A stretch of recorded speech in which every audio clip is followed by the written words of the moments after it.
Frédéric, dans le recrutement d'un profil pour le département médical, quelle doit être la place des compétences versus l'expertise clinique?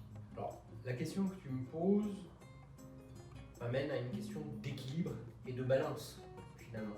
Et que le laboratoire qui va s'intéresser à recruter un nouveau collaborateur dans une équipe médicale doit se poser la question de son besoin en termes de balance. A-t-il besoin d'une expertise, par exemple parce qu'il crée un nouveau département dans une nouvelle ère thérapeutique qu'il ne connaît pas, L'oncologie par exemple? l'oncologie par exemple, D'accord. et là effectivement il va avoir besoin d'un médical fort en expertise oncologique, voire d'un oncologue. Ok.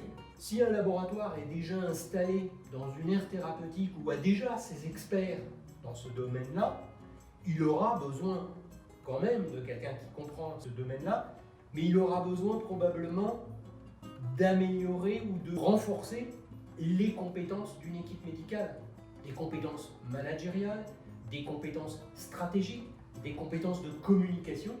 Et là, on va aller vers la recherche de quelqu'un qui, certes, a sûrement une expertise, mais a d'autres talents. Je dirais, je ferai le parallèle un peu entre l'inné et l'acquis.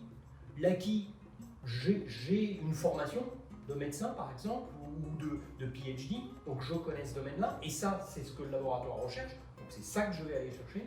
Ou bien, je cherche des compétences, encore une fois, managériales, pourquoi pas financières, stratégiques, de connaissance du marché ou de prospective, et à ce moment-là, je vais aller chercher des compétences, donc peut-être du talent inné qu'un collaborateur va développer autour de son expertise. Au total, plus d'expertise pour les challengers, plus de compétences pour les leaders. On pourrait résumer ça comme ça. Mais voilà, la vraie question c'est quel équilibre je veux au sein d'une équipe dans laquelle je vais intégrer mon collaborateur. Merci Frédéric.